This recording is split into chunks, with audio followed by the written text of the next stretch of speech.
not, right? Shoot, you want to make more revenue? Just put it at $99 a night. Let's add that up. That's $3,000. So if I get 10% of that, I at least made $300, right? And the owner, guess what?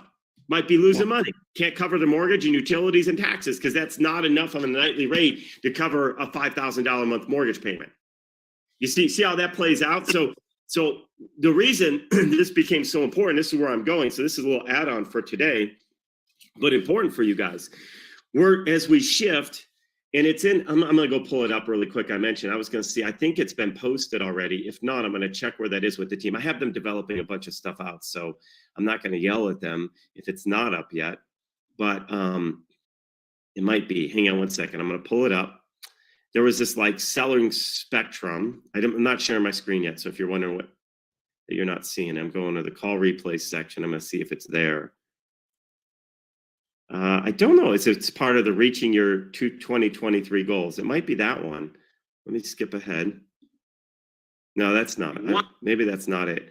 No, you know what? I don't think I'm going to go in and I don't think that's it. Yeah, that's the wrong one that's posted. So we'll get it posted. I'm going to go figure out where it is and let the team know. But a few weeks ago, I talked about this spectrum. And in our normal models, we do a preferred earning. If we feel really good about a property, sometimes we'll actually do a different structure and take over payments if somebody's distressed. But when somebody's not distressed, we'll actually partner with them. They get a preferred earning, which is the initial revenue out of that comes in the door, goes to them. Then we cover utilities, we cover the cost of furniture and everything else. We take on all those extra expenses.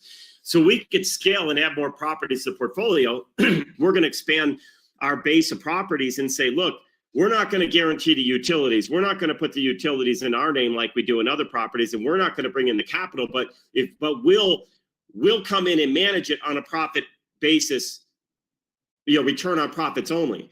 And this is a great win for people that are already doing an Evolve or Vacasa. All right, let's think about this. This is why we're doing this. And so this contract that we're going to modify for Michael and Doug to go work with this gentleman in Fort Lauderdale is a great contract because it's basically, if we want to play in the space where we could take steal business from Vacasa and Evolve, this is actually better than what those guys are doing over there because they're doing off of gross, not profits. And the reason this works well with them, but I believe with that avatar, is they're already in a model where they're covering utilities, they're covering the furniture, right? The Evolve and Vacasa, they're just managing it. So we don't have to change their mindset. Remember, when you guys are following the formula that I give you, and even in your first set of assignments, where we call up a vacant property owner, the mindset of a vacant property owner who's trying to sell their property today is not, hey, I'm going to hold this property, be committed to a mortgage payment, and then have to furnish this thing and have to cover utilities. Like, no, they were thinking, I want to sell this thing. So getting them to, even the first step in working with them is getting them to understand that, hey, look, you're going to hold this property. You're not going to sell it. We're going to turn it into higher income, but here's what it means.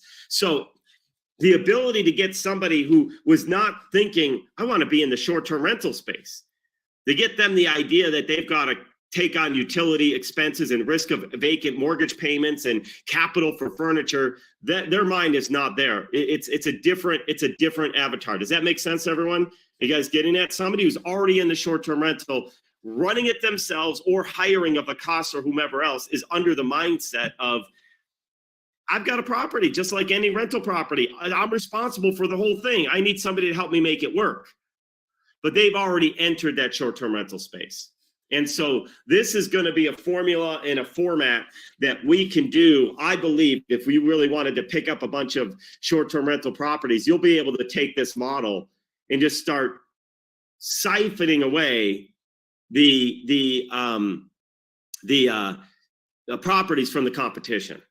Now, you say, but isn't there risk, Keith? Is it possible that we'll pick up a property and we'll lose money on management? On management, yes. But the reason that we decided to go this route, and it's kind of, here's how I look at it. It's all about economies of scale, guys. Yes, we might pick up a property where we have to work for free managing guests and dealing with all these different challenges, right? But then we get another property around the corner that we crushed it and we did so good. So it offset the losses of time. If you only have one property, and I'm going to pick somebody as their screen. Hey, Luis, welcome. Thanks for joining. Welcome to the team. Thanks for having your camera on. I love when people have their cameras on. I know they're actually there. I get to meet them. And especially for the first times, I can put a face to the name. But Thank you. Anyway, let's say you were doing one property and that's all you had, and that property was losing money every month. I mean, it wasn't performing, and you're like, wow, I just put in how many hours this month and I didn't get paid a dime, right? Eventually you're gonna like, this is stupid. I gotta stop doing this, right? This doesn't make sense. But when you have one that's not performing, but then the other one turns out has no issues, you're putting no time into that one, it just made you $1,000. You're like, okay. That one was the freebie that covered my expense on the one that, because we don't always know which properties are going to be the biggest properties. Doug Svensson, by the way, call came in this morning on the Northwood property, and there was a massive sewage backup, right? Like literally, sewage was coming out the basement shower. And so, they had the local team was amazing. Scott and Brittany are awesome there, by the way. They were out there right away with their teams, and they're working through it and got the plumbers out there in a matter of hours. But, you don't know which property is that going to happen to. We had that happen on New Year's Eve at a property. One of Josephine's had that here in, actually it's Danny's. You guys know Danny too, part of the network and the team. But his property in Las Vegas on New Year's Eve had the same thing, sewage coming out in the house and spilling over. We had to get plumbers out and carpet cleaners on New Year's Eve on a Saturday, right? Like, who wants to come out on a weekend, on a holiday, right? So you just don't know though what's going to be the winner. So my point in sharing that is it comes down to scale, right? When you have scale, that's how it all offsets. It's like I've ordered some things, like the stupidest things. I've ordered like a phone case, and the Amazon's already apparently coming into my neighborhood so I could get my phone case today. Because I'm thinking, it is not efficient for somebody to drive from the warehouse to drop off a phone case at my house that I paid like $6 for, right? Like, it doesn't actually make economic sense. But when they're already in the area and they're dropping off and doing 50 other deliveries, it's only an extra 2 minutes or 1 minute around the way. And so it's all about economies of scale, and you have to recognize that. So when you have economies and a scale and a model that works, that's why they have Amazon Prime. Anyone else have Amazon Prime, by the way? Michael does, Luis. I see lots of people. Amazon Prime. Think about it. We get all of our deliveries for free. Like, they lose money on me. You guys have no idea. I mean, I order probably, so I have to look at the numbers, but between $250,000 to $500,000 a year from Amazon.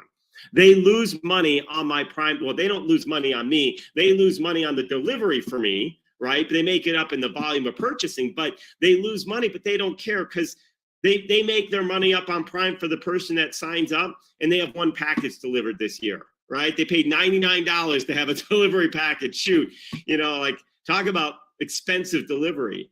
And they make money on their software and their other services. And with Prime, they stream videos, and you got all those other things. So you just figure out where those are. So anyway, that was not part of. Can I just say something, Keith? Yeah, please.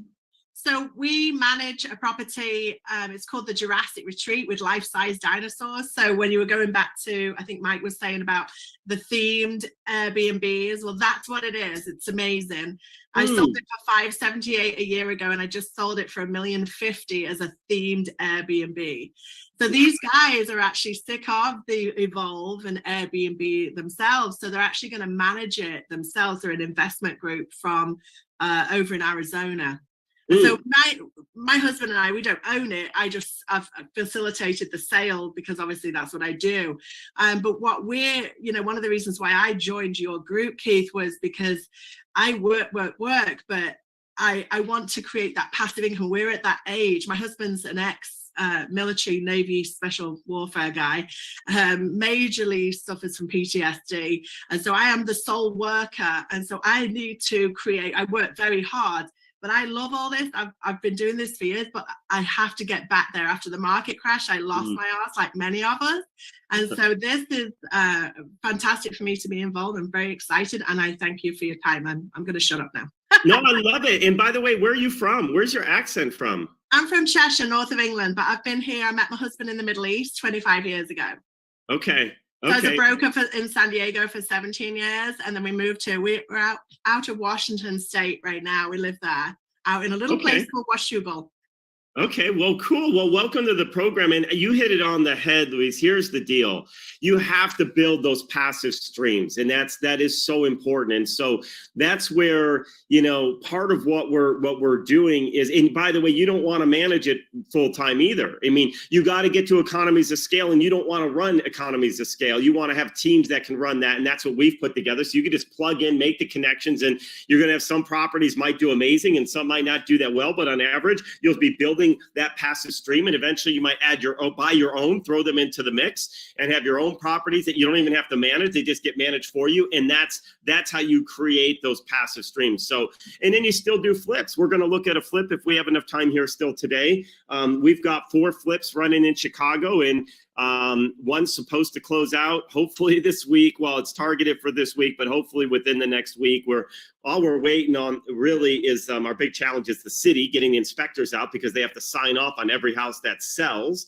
And well, when there's a plumbing permit, I found that I heard this. We have to get the plumbing permit for the sign off for the inspection, but the guy that issues the permit's only in once a week. So it's like you build in these artificial processes that delay things, and then you can't even support them. Like it's like the craziest thing, but that's some of our governments. Anyway, so you were always looking to do those fix and flips to create more cash infusions, but those cash infusions, then you turn to either go buy another short-term rental or a beyond living home or something that's going to be that long-term stream of passive income. So, anyway, so that was it. So with that said, what Michael and Doug are tapping into, which is awesome, is what I shared about 2 or 3 weeks ago, where I said we want to start getting more into. It's the right hand of the spectrum. You guys haven't seen it yet. We'll get it loaded. It's actually in one of the past replays, but most of you are never going to have time to go to watch through the last 2-3 weeks of replays to find it. So underneath the highlights reel, we're going to add that in there, which is the spectrum, the investment spectrum, so that you guys know what we're talking about, and that you can see, like, okay, here's how we differ from most investors. Here's how we play in, and how we're going to expand more towards the right side of that spectrum, which is even less risk for us financially, but it's also then more risk that we might work for free, right? But that's okay. Be confident in what you do. We're not just going to say yes to every property. Just to be clear, our goal is not to absorb every property that's in the marketplace. Our goal is still to be very, very diligent in the numbers and know that the data clearly suggests, given our experience, given where the past has been and where we see the trend going in that marketplace, that this can be a successful short-term rental. And when you build that, lots of people have more than one short-term rental or investment property, or they'll add more. And then you've built more business, right? You've added more into your portfolio, and we can do that with a lot less risk, because you basically have lined up your investor, right? So, Luis, you might be able to buy 1 or 2 or 5. I don't know your position, or 0, doesn't matter. But imagine if you had an investor willing to buy 5 more. Why not? And you're a licensed agent too, aren't you? Yeah. So that's even better. If they happen to buy in the area, you get a referral fee. You're actually earning on the purchase too, right? You get a buy side commission, then ongoing residual from that property, which is so much different than where most real estate agents in America are in. Most real estate agents are in the, quick turn, and then you're in and out of business, right? And you got to find your next client, find the next home. So anyway, with that said, let me see what I saw come in here. Because I get that properties for you, but if you could please show me how to get to the accelerator page. Thank you. So the way you should have a separate email that came for access to the accelerator portal. If you cannot find that email, reach out to support@nextgenrei.net, and it kicks off right away. In fact, I could check the system and see if you have it on there. But you should have definitely gotten that particular email. And why that's so important is because They're two separate ones because the 30X portal is separate from our software. Some people just buy our software to enter properties in, and we just pay them a referral fee. They're not interested in long-term residuals or any. They don't want to make the small investment to be part of the program. That's fine. They trade off a lot of long-term revenue. That's their decision. So anyway, that's why you'll see two separate things. But I actually, yeah. Yeah, anyway, so we'll just leave it at that. So if you have questions on that, please just reach out to support@nextgenrei.net. Because for you individually, it's just an email. So there's an email there, and you click on that link, and it'll take you to that accelerator page. And then hopefully everything is self-explanatory from there. There is training videos. In fact, what I'll do, because we've got a handful of new folks, a lot of people don't see this right away. I'm going to share my screen here. Give me 1 second. When you log into the accelerator system, it's going to look very similar to the portal. So the main portal, when you log in, looks like this. And that's how you got here to this. Oops, I'm not sharing. Let's try again. Is that working now? All right. So it looks like this, where I got your Zoom link. Well, the accelerator page looks very similar, except when you log in, it's going to have 3 different buttons, etc. I just want to point out the bottom right, there's a little question mark. If you click on that, it opens up a bunch of training videos on how to use the software. So if you, as you're going through it, if you're stuck, you don't know how to enter properties, you don't know how to, search Zillow, all that different stuff. There's a few videos. They're not very long. Some are like 6 to 10 minutes. So they're not, this one's 4 minutes. So it's not very long at all, just to help guide you through what to do. Okay. So once you get to that homepage screen, Luis, this is what you'll see when you first get there. Cool. And that's probably for a whole bunch. This weekend, by the way, I don't know, we had a handful of people that I did a Silveris presentation for the Silveris group, and I'm just so amazed by the quality of people we have in the Silveris group that want to make change, that want to build businesses, and they're faith-based. The amount of people that want to make impact and change and help people is just through the roof. I can't believe it. So I'm so excited about that. We have some amazing things coming this year. So I've got one other update before we jump into some property reviews.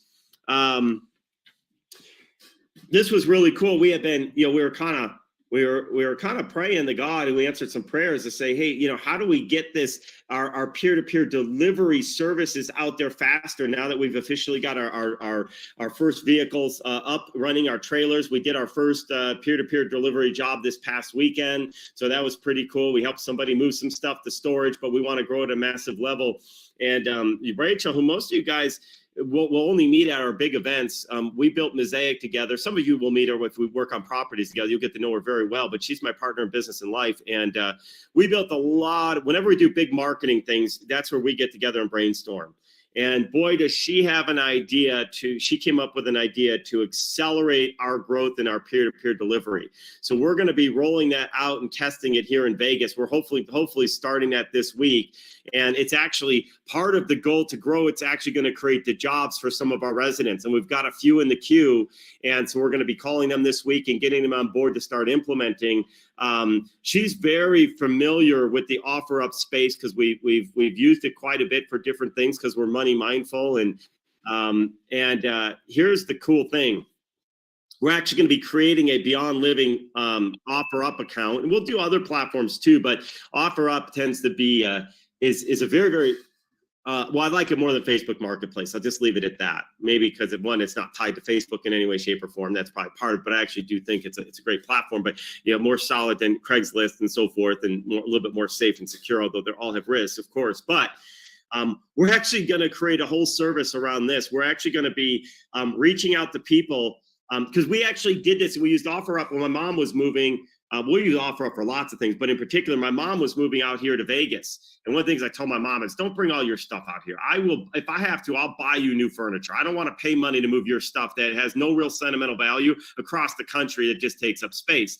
And so it was so funny because she had this big giant entertainment cabinet thing. And we at one point, we put it up for a fee. Nobody wanted to buy it. Then we put it up for free. Nobody wanted to take it because they needed delivery. Then eventually we got someone who offered $100 to come pick it up for us, right? So we didn't do that. We ended up getting somebody who took it for free. But there's a big challenge when you get furniture and stuff. So what we're going to do, big items. So what we're going to start doing is reaching out to people on OfferUp, and we're going to be offering our peer-to-peer delivery service that they can add a delivery service for their items. That way they can have that and it's a free delivery with a donation to Beyond Living. So now you got all this stuff, and this stuff moves like crazy on Facebook. It's unbelievable. People sell grills, they sell tables and furniture sets and patios and dressers and beds and nightstands and bikes, and it's unbelievable, right? But then people don't have a way to get it, so we're going to start offering that. And then what we had already decided to do, and we're going to expand that now that we're going to have actual teams of people focused on OfferUp, finding items and tapping in to having them market our service. Like, we're helping them. They have a self-motivated interest. And then what we're also going to do is, a lot of people move, and when they get down to the end of the line, they don't even want money for it. They just want it gone, right? One of the things that we saw at Salvation Army when we toured their facility about a month or so ago, 2 months ago, it was awesome. They actually have a separate little area that they have their own eBay store. So they take some of the higher value merchandise and they eBay it, and that all goes into Salvation Army. So when we saw that, we're like, let's do the same thing for items that we get. So we're actually going to pick up a bunch of items, and then we're going to have, like, we have some folks that are in our Beyond Living that have skills of woodworking and everything else. They could be refurbishing furniture. We could be reselling it. We help them create their own business. So we've got a whole bunch of stuff over the next, I'll say it, 1 to 4 weeks that are going to roll out, so we can amplify our ability to do multiple things. One, create jobs for our Beyond Living residents, create the peer-to-peer pickups, even have people be focused on reselling the items on OfferUp and eBay and other things, but OfferUp. And what that's going to allow us to do is, my goal is, I hope that we can, like, systematize this and optimize it over the next 4 weeks. And Rachel's actually going to work with the teams directly with the messaging and the marketing, and help train our initial Beyond Living residents that are going to get into this space. And when we perfect that, not even perfected, no, it will never be perfected. When we have that streamlined so that it's effective and efficient, we're going to be able to implement this. This is what I love in almost any market we want to go into with Beyond Living. Because every major market has OfferUp to a massive degree. Every market, like, it's just there, and people use it all the time.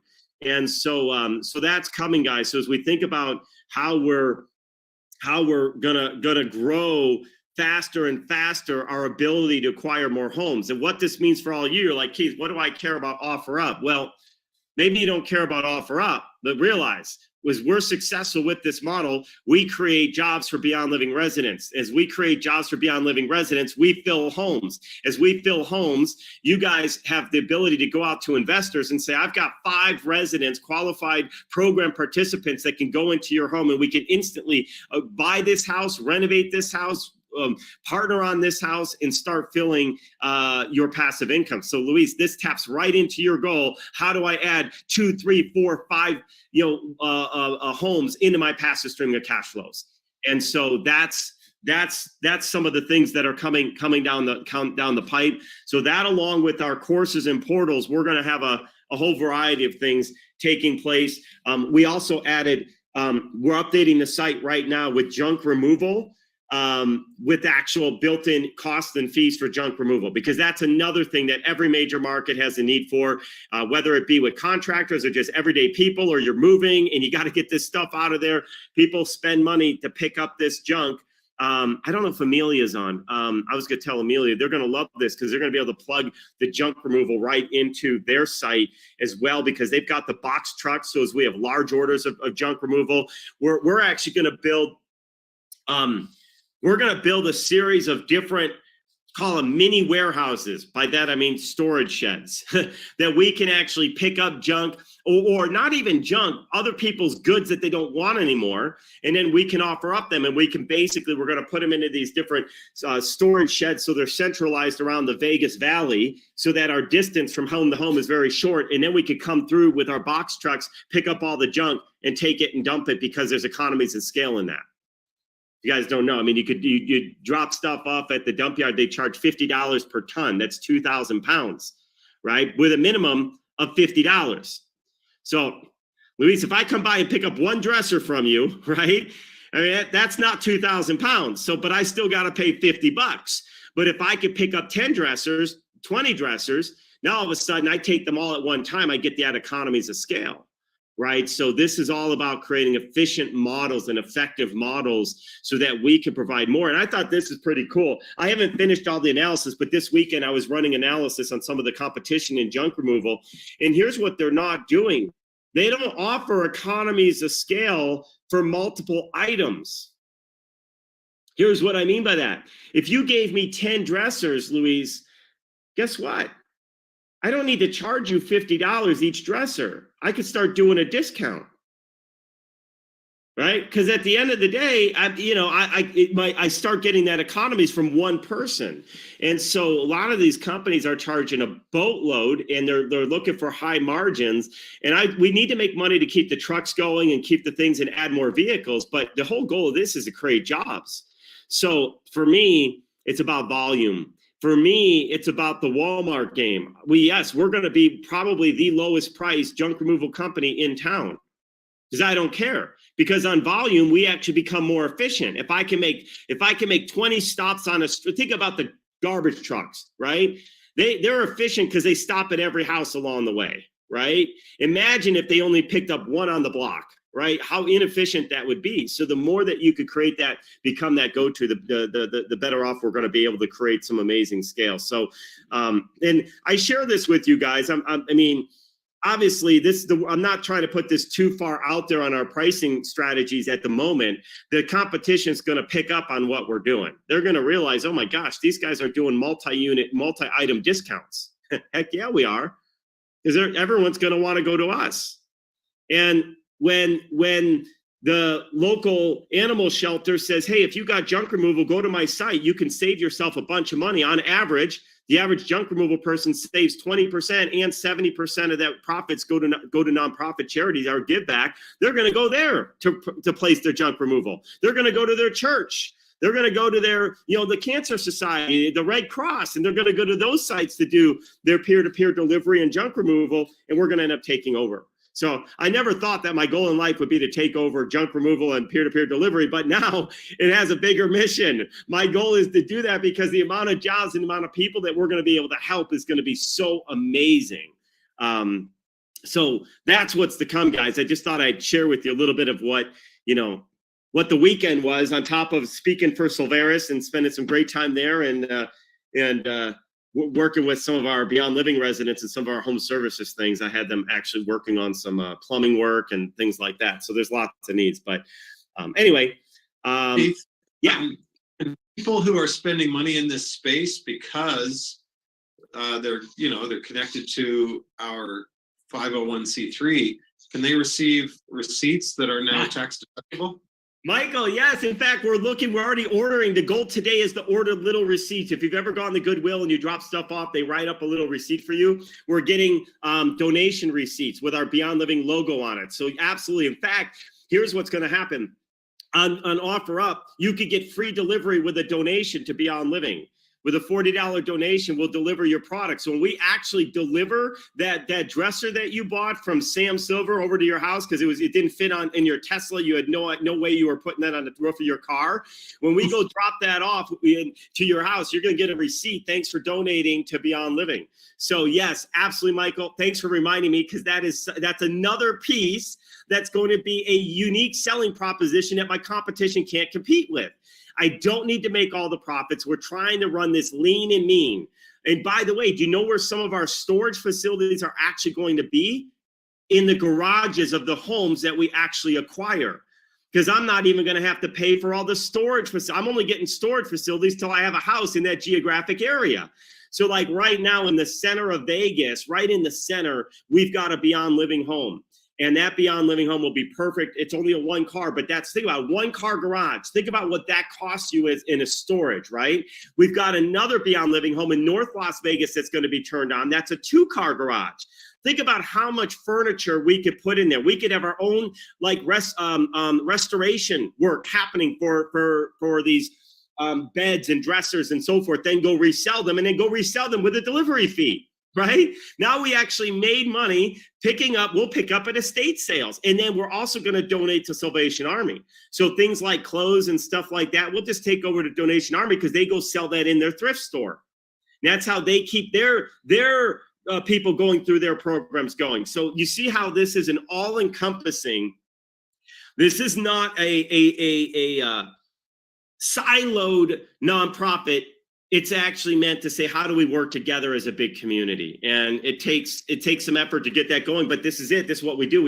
We spend so much time thinking and praying for guidance and ideas, but I'm thinking so we could come up with ways to do it even better. Innovation. When you figure out the innovation, we're going to nail this down, and that's going to allow us, like I said, in any market to just start dominating. And I'm so excited by that. So for me, you could tell I just started my coffee. I've only had 2 sips so far, 3 sips. So this is just me fired up from where the Lord has taken us and what we have coming in store for us ahead. So anyway, that was kind of my biggest update, and then we'll jump into actually a property review. But that was an update I wanted everyone to be aware of, that a lot of you guys are in this and fired up about what we're doing at Beyond Living. So I want to keep you abreast that we are moving at rapid speeds here with these models, and so that we can take them out to other areas. So yeah, there's no reason, when you think about it, Keith, I'm glad you mentioned the garage situation, because man, in my short-term rentals, I'm sure in yours as well, there's absolutely no reason to have a garage. People can park the driveway.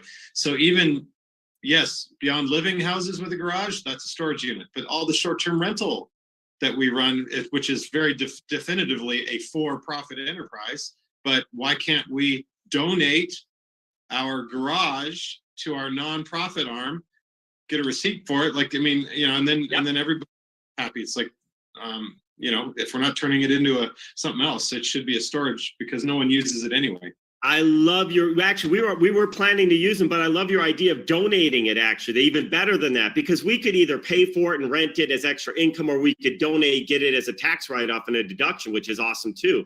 And you're absolutely right. It's so funny. Tony knows this. We've got this property in Addison, Illinois, that has a detached garage, and nobody has ever used it, not once. We finally had one person who asked about the garage because he's got this truck. So we said, yeah, sure, we told him where the remote was. His truck wouldn't fit in there anyway. So the one person that actually wanted to use the garage couldn't fit his truck in there anyway.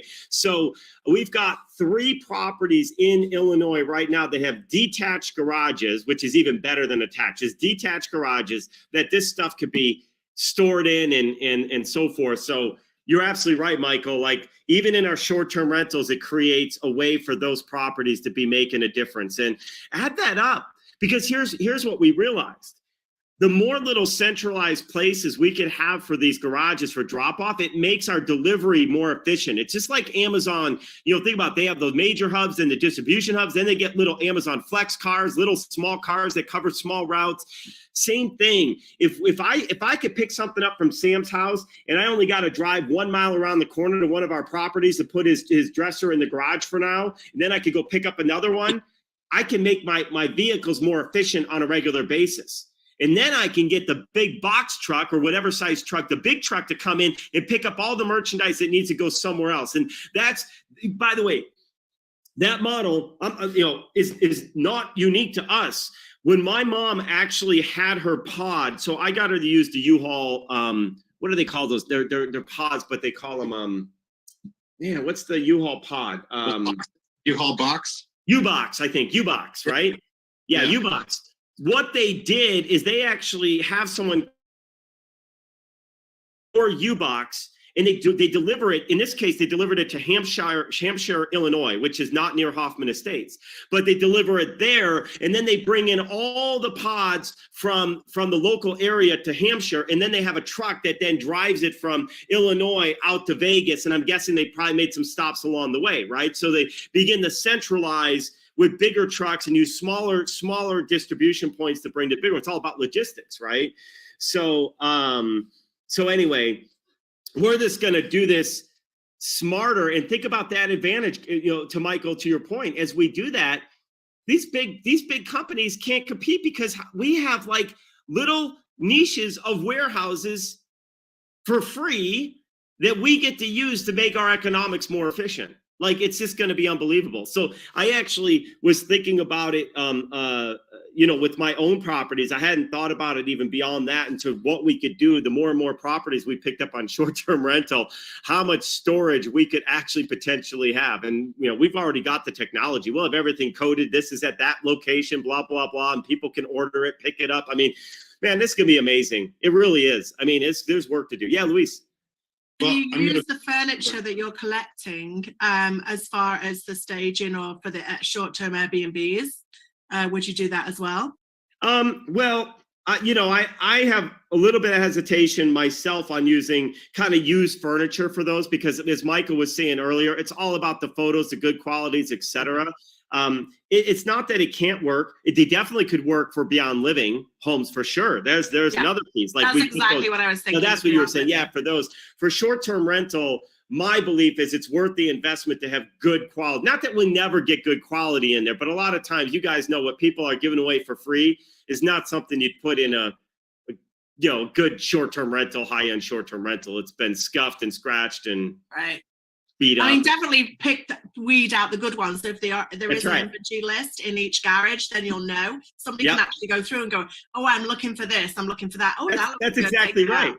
And Yeah. we'll have a massive ecosystem. We'll have more choice to pick from. I mean, because we'll have the goal is to dominate in that space. And as we do that, we become the primary junk removal. And guys, just wait till you see 1-800-GOT-JUNK try to sue me with a cease and desist because I'm doing something unfair. I mean, that's okay. I'm not. I said the other day, when I've disrupted and get sued like that, it means I've done my job, right? I've created that disruption.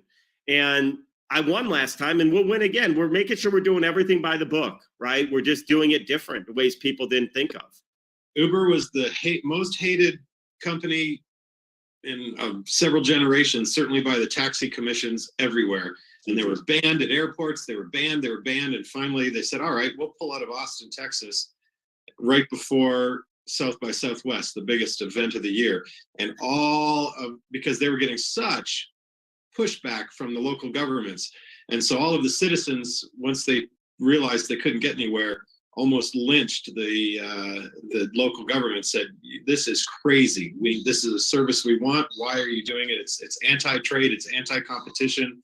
And so that was a landmark ruling that was then used in precedent. And you'll notice that now you go into even formerly the largest taxi company stronghold in the world, where you're sitting, Keith, which is Las Vegas. And now, not only is Uber welcome, and there's a whole section dedicated in the airport to just Uber and Lyft and ride sharing apps, right? But Uber. So I think the same thing is happening now with and Louise, I know you're new, so we refer to here at NextGen and everywhere else, we refer to places where people come to stay as short-term rentals, not Airbnbs, because Airbnb is only one travel agency we use out of, like, there's 58. So we try not to give them any more airplay than needed. And in fact, the keynote speaker Bryant, who's on the line here, the keynote speaker in Europe last year, when we went to the Vacation Rental World Summit, he actually said, if any of you choose to advertise your property on that San Francisco company that shall remain nameless, he said, here's what you need.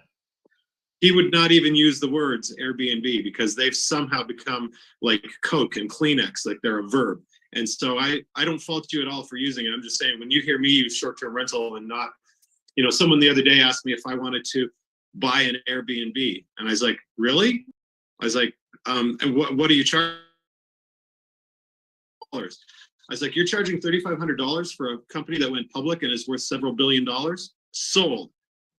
Because I was like, no, you're buying into this little house that we run Airbnb in it. I said, that's entirely different than buying an Airbnb. You can't buy it. There's only one Airbnb and it's not for sale. Yeah. But unless you want to buy stock. But I say that, but then Keith, I want to plant this seed in your head, and it's good for everybody else on the call too, because it's brilliant. All of us could use it on a small scale or a macro scale. I took sailing lessons when I was in San Francisco. And the Afterguard Sailing Academy definitely had a for-profit arm, but they had a nonprofit where their mission was education, and they brought youth and people who couldn't afford it. They taught them how to sail. Well, this very, very, very rich benefactor decided to donate to their nonprofit a $28 million sailboat. It was stunning, brand spanking new. And we're like, what's that all about? Well, that's what gave me the idea, because now what he did is he's like, I'll donate this to you. You take care of it, run your nonprofit on it. but I'd like to be able to use it whenever I want. And they were like, sold. They just got a multi-million-dollar racing yacht, and we'd go out on it on Thursdays. It was singles night for sailing. And what did he get? He got the complete write-off. He gets to use the boat whenever he wants. He doesn't have to clean it, maintain it, pay for the slip fees. He doesn't pay for anything, and he got a complete write-off. So I just did the same thing, slightly different, with my airplane out in San Francisco. It needed about $75,000 worth of work. It needed a new engine. It needed some upgrades, and I didn't want to spend that. So I sold it to the flight school for $1. The flight school, the buddy who runs the flight school, I went to flight school with a million years ago. We're both getting pretty old. He bought it for $1. I get to use the airplane for 200 hours a year anytime I want, and he put in all of the maintenance. He's got himself an airplane that's really awesome, and he got it at a stupid discount. He still had to put the $70,000 into it, but you get the idea. And now I've got an airplane that I don't pay the rental for the parking spot. I didn't have to pay for all the upgrades, and I get to use it complimentary. I just put gas in it. Right. So fuel. That's it, right? Just fuel. Yeah. So now I think about Beyond Living. What if we convince somebody to donate a house? Mm-hmm. Sounds like a major event, but if they're investors anyway, we started this conversation talking about Joe Solano. I was like, what if he donates that house, and now he gets to use it anytime he wants? He lives in New Orleans. What if he came and said, I want to use it, and he doesn't even want to use it that often, but we run a short-term rental business in it. We put Beyond Living in it, whatever, but he donates it to the nonprofit, and he gets a complete write-off on the house. We could still find a way to have him receiving profits on the management, but if the house, we rent from the nonprofit. So I think there's lots of ways to, as we grow, and I will recommend Sherry Watson, who's the founder of, the Power of Grant Money. And she talks about, nonprofits making money. She said, you should call it not a 501c3 corporation. It's a 501 See Me Make Money corporation.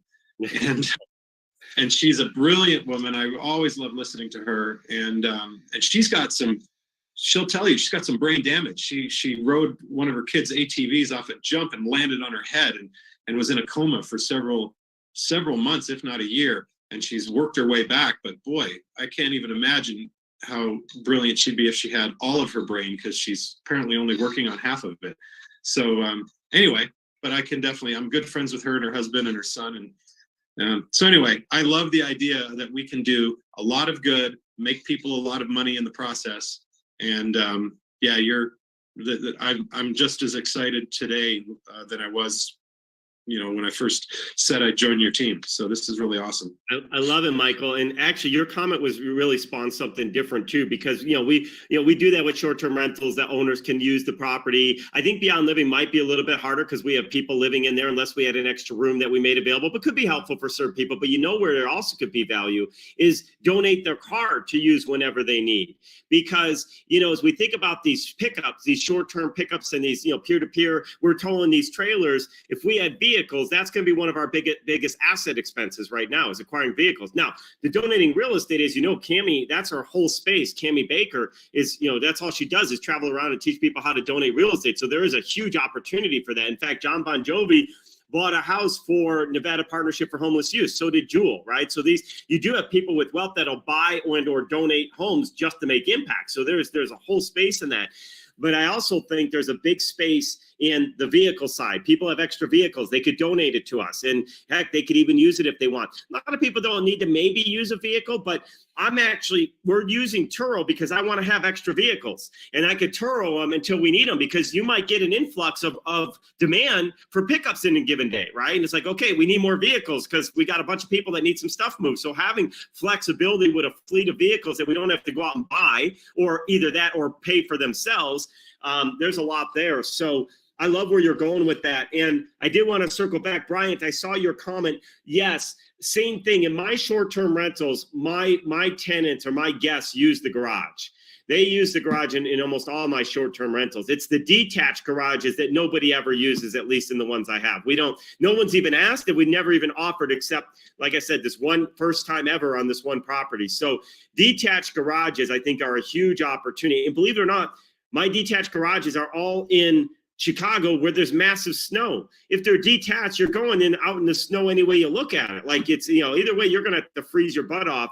Granted, a detached garage will keep your car from having to be brushed off. But again, you know, through 2 winters so far of doing those particular properties in Chicago with snow, no one's even asked, hey, there's a garage back there. Is there any way I could park my car in there? I mean, they haven't ever even inquired. So it's just assumed, I guess, if it's not attached, nobody expects to use it. So, Michael, you're spot on. Those are great. Even when I don't make them available if I'm going to use them. And had maybe one inquiry saying, oh, like it's just blocked off. It's like, is the garage available? It's like, no, it's a storage unit for the owner. And it's like, okay. And that was it. I think I had one inquiry in 3 years.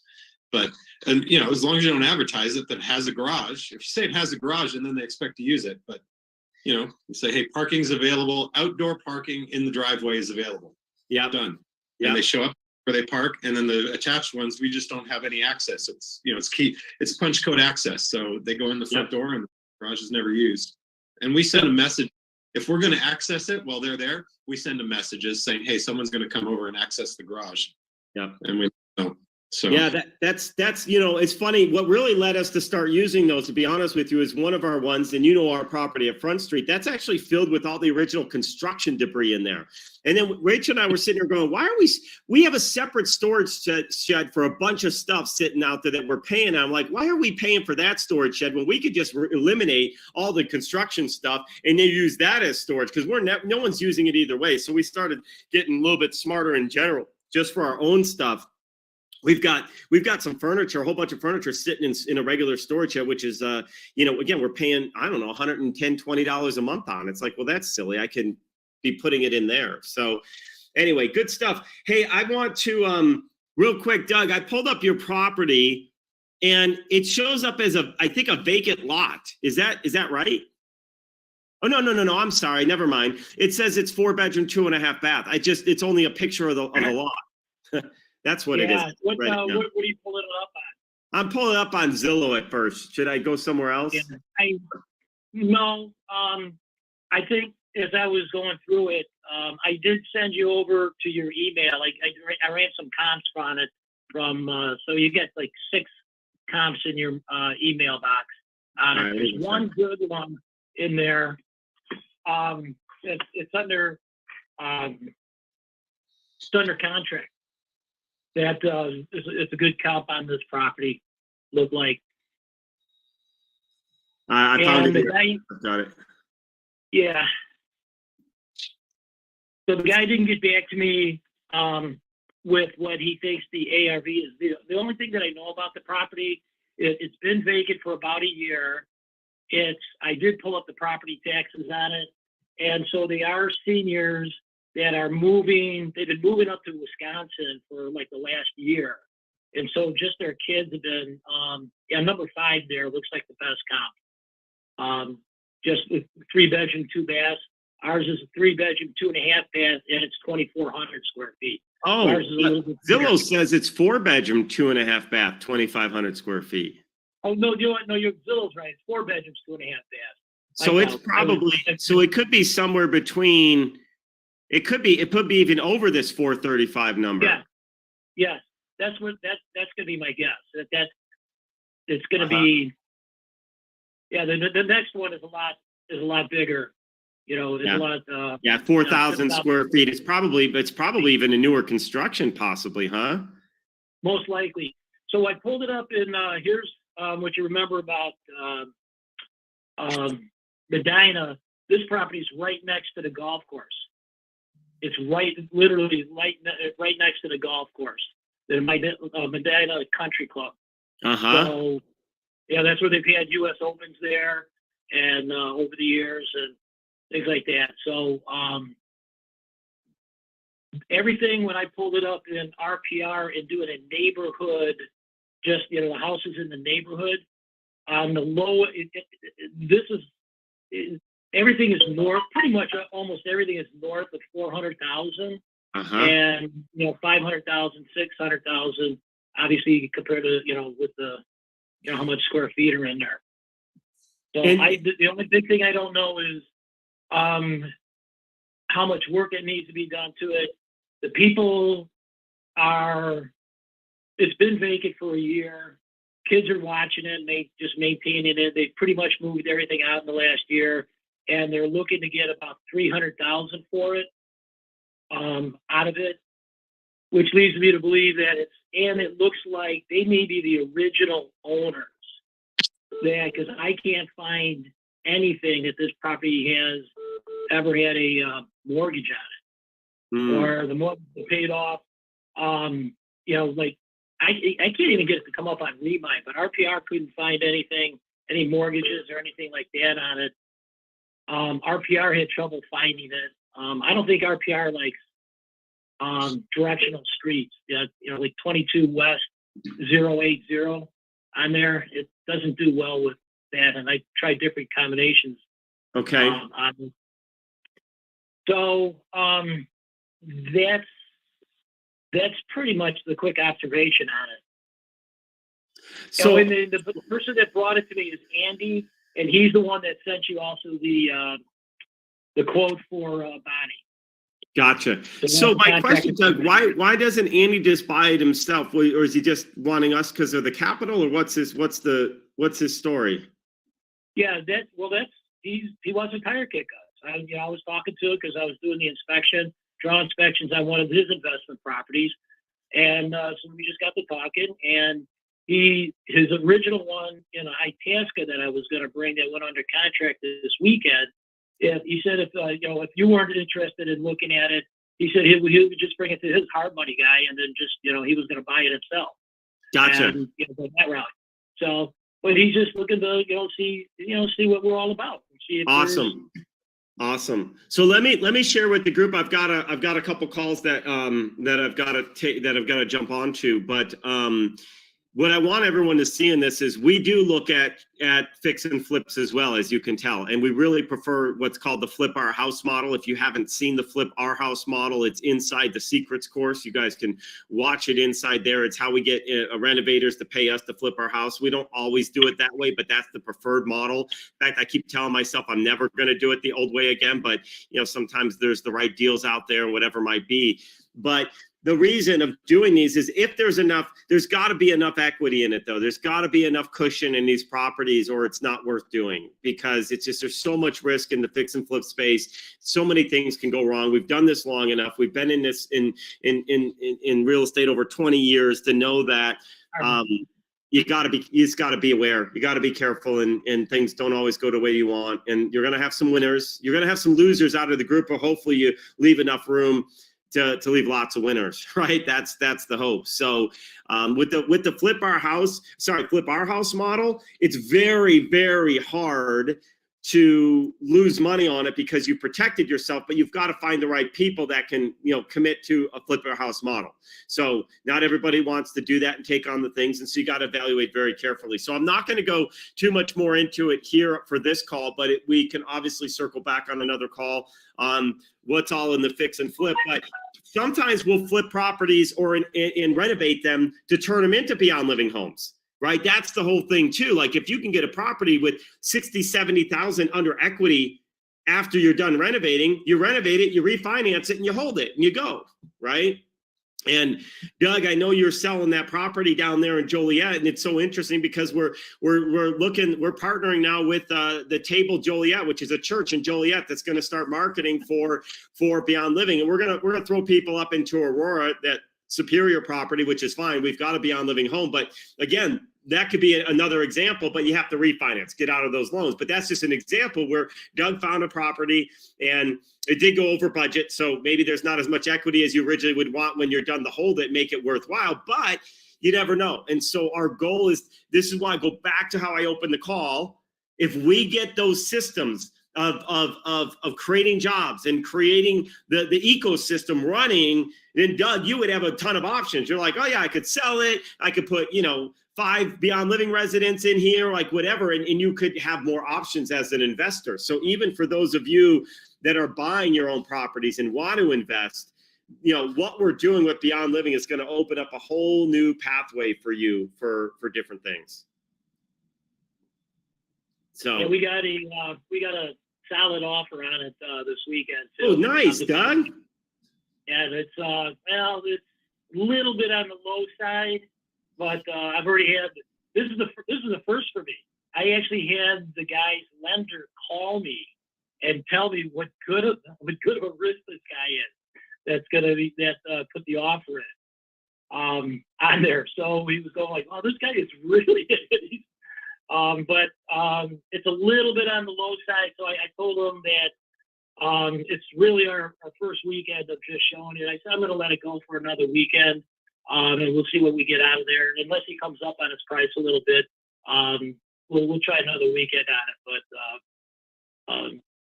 so it's so we'll see. Cool. All right. I do have to run. I've got an appointment that I might be late for. I can't remember if it was 12 or 12:30, but thank you guys for hang on one second here.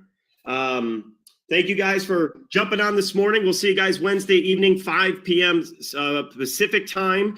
So block these on your calendar. For those that are new, I don't send out reminders for all the calls because look, I say in this business, you got to own your success. You got to be responsible. You got to know how to block your calendar. You got to know how to set aside your time. You know the times. They're on the portal. You get calendars, block your time. You shouldn't need an email to remind you of your appointments, right? So I'll send out emails if there's a change to an appointment or if there's something important that you guys need to know about launches or video replays but just assume on a regular basis, the calls are on and the replays will be in the replay section on the portal, usually within 24 hours. So I have an offshore team that does that. So while we're all sleeping, they're going through and loading things. So usually when we wake up in the morning, they're on there unless they got stuck on some other projects. But that's kind of what you guys can know for those of you that might be newer. Cool? I have one very quick question. Sure. Do I get assigned to a certain person if I have several different projects that I want to talk to them about? Not exactly. You can actually go into the portal and pick up and schedule time with any of the facilitators. So normally what will happen is depending on how you get into the system, you may have a team leader because you're part of their team. Because you came from Silveris, technically myself and I'm kind of your team leader, but I don't work on the first level calls. I have people that help. So that's why I've got a support team, but I will be involved. If any of you get near the finish line or close to a point where the deal looks like it's a good deal, I will be involved in your transactions. Okay. But I've got a good team that will like Michael and Doug have been working on this one in Fort Lauderdale. So same thing. So what happened is they get it. They've clarified this is a good deal. They've done some analysis and even the flip that Doug just showed you, right? And then I'll come in and jump in and help, and then we'll all get on a call and we'll work together. So at the end of the day, you and I, Luis, are still we're going to become partners in that LLC together. Okay. But so that we can best support you. I've got some folks that invested a pretty good amount, but they benefit too because I give them my part of the commission, the bulk of it. I say, look, if you guys want to learn how to facilitate deals and how to, I'll just hand you clients. Like I'll just hand you, Sam, Luis, all you guys, I'll hand you clients so that you can build your portfolio because, there's an abundance out there, right? There's an abundance. So, and some of you down the road may decide you want to do that too because you can build your portfolio faster, right? Yeah. You just have people fill in your calendar on calls with sellers all day long. Like that's a great place to be. So anyway. Okay. Cool. All right, I'll let you go. I know you're busy. Sorry. No worries. Thanks so much, guys. If you have questions, if you get stuck on anything and you're newer, please reach out to support@nextgenrei.net. All the welcome emails, when you see Keith Eichley -nextgenrei.net, that actually goes back to the support team.